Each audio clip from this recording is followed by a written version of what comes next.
Zoey! Thanks, Cloudy! And welcome everyone to Cloudy's Storytime. I'm Zoey, your host for today. Say, that candy looks delicious. Could I try some? I don't think you'd like it. It's not very good. Yum, yum, yum. Well, if you're not gonna share, maybe we should get into our story for today. A story? Yeah, let's do it! Let's get one from the SkyBrary.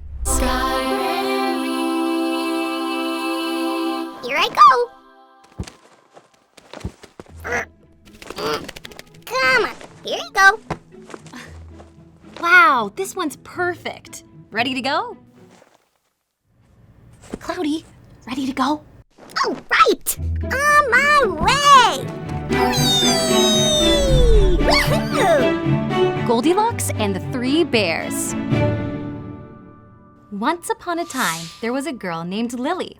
She had the most beautiful golden hair. Because of this, everyone called her Goldilocks. But even more than her hair was golden, her mind was curious.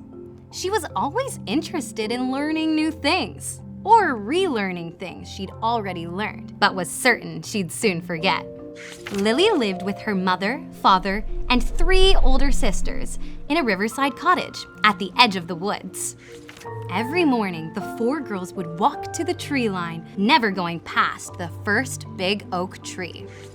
Here, along the banks of the river, they would pick berries for their family supper. The tastiest berries were found in the bushes by the river. The fish in the river are looking pretty tasty too. Cloudy, leave the fish alone. Goldilocks and her sisters would also roll up their trousers and wade into the river, catching frogs and giving them silly names like Porkson or Fug. They would also tell tales of the woods and the things they've heard beyond the big oak tree. When the sisters would talk, Goldilocks would sit and listen, her eyes as wide as big wide eyes. She'd listen and imagine what it would be like to see the things they spoke about. They told tales of a hunter who never missed a shot and a waterfall that flowed the wrong way. But most of all, the sisters told tales of bears. I heard they're greedy and never share. I heard they're mean and rude.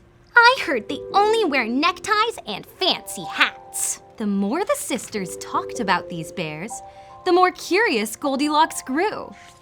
Until one night, she grew so curious, she found she couldn't sleep. She tossed and turned in her bed, images of neckties dancing in her head. And so, she crept out the door and down to the riverbank. She hopped over the water, walking confidently towards the woods and right past the big oak tree. She stopped and looked back. She'd never seen the oak tree from this side before. It didn't look so different. Still just a tree. And then she turns back and goes home, right? The story has just started, Cloudy. Don't be scared. Who said anything about scared? Oh, like a scaredy cat. Right. What a cliche. I'm not scared. Let's keep going. Goldilocks walked deeper into the dense, dark forest. She saw many new things she'd never seen before, like a mushroom so small it could hardly be seen, and a bird so blue it seemed hard to believe. But these things weren't why she had come to the forest. She wanted to see a bear. Just as the night reached its middle, and the only light came from the stars between the high branches, Goldilocks arrived at a clearing with a big stone cottage. No lights on inside. No smoke from the chimney. No one was home.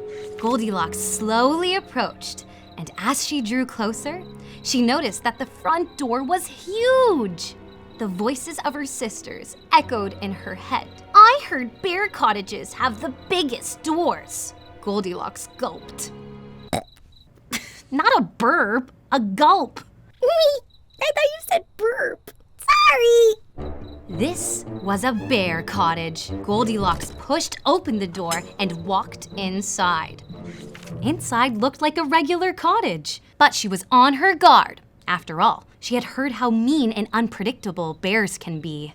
She walked over to the kitchen table and found 3 bowls laid out in a row. Each one was filled with porridge. Goldilocks was so hungry from her long walk. She eyed the bowls suspiciously. Why shouldn't she have some of the porridge? The bears would never share it. And so, she took a spoonful from the first bowl. She eats the scoop. Yuck. No thanks. She eats the porridge. Can we add some honey or something? There's some. Perfect. Thank you. And so, Goldilocks added some honey to the porridge and ate a spoonful of the first one. But she found the porridge was too hot. She took a spoonful from the second bowl. The porridge was too cold. She took a spoonful from the third bowl. It was just right. So, she took another spoonful and another until the bowl was empty and Goldilocks was full. She wandered into the living room and found a beautiful wooden hat rack, all racked with hats. Why shouldn't she try them on? The bears would never offer. And so, she tried on the first one, a top hat with a purple ribbon, but she could barely get it on her head.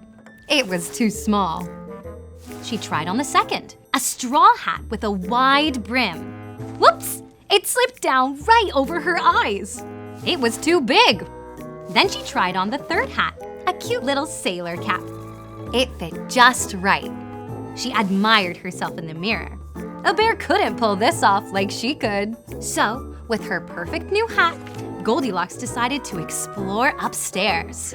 There she found 3 beds, and she was feeling pretty sleepy. She had never stayed up this late before. What's the harm in a little nap? She said aloud to no one. So, she tried the first bed, but when she lay down her head, she sat up with a jolt. The pillow was a rock. Ouch! Way too firm.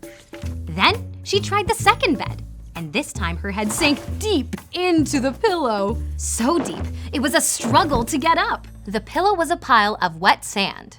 Too soft. Then she tried the third bed, and it was just right, with a pillow so perfectly regular.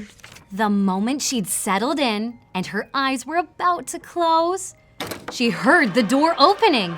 She sprang from the bed and rushed down the stairs. There, standing in the doorway, were 3 bears, their colorful neckties swaying in the nighttime breeze. Uh-oh! It was a mama bear, a papa bear, and a baby bear. "Oh, look, a weary traveler," said the mama bear, not sounding mean or rude in the slightest. "You must be hungry and tired," said the papa bear in a kind and warm voice. "Have some of my porridge," said the baby bear. "I love your hat. I have one just like it," said the papa bear. "You can sleep on my pillow of sand," said the mama bear. Goldilocks suddenly felt so embarrassed. "Wait!" she cried. All the bears stopped and looked at her. "I'm so sorry. I've eaten your porridge. I've already tried on your fancy hats, and I've already laid down in your beds. I was told that bears don't share. I was told they were mean and rude. But now that I've met you, I see that's not true," "It's okay, little one," said the big papa bear. "Now you know. Bears are not mean. Bears love to share." So, Goldilocks took their kind offer and slept through the night. And the next day, she told the bear family to follow her.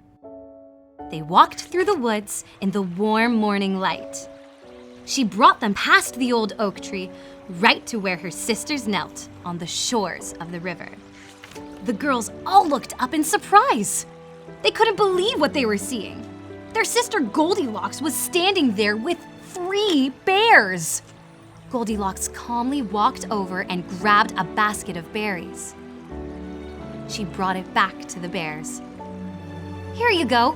They're the sweetest, most delicious berries, perfect for porridge." The bears all said thank you and went back into the woods.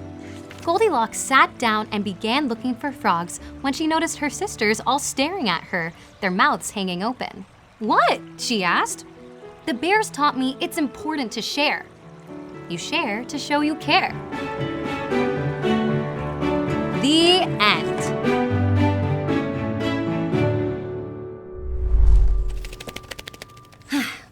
So, what did you think, Cloudy? I loved it! I guess sharing really is important. I'm sorry I didn't share my candy earlier. That's okay. But I did grab you this before the book closed. Oh, thanks, Cloudy. You're so sweet. Today, I've learned you share to show you care. Time to add that one to my lesson log. You share to show you care. Done. I like that. You share to show you care. Thanks for watching Cloudy Storytime, everyone. See you next time.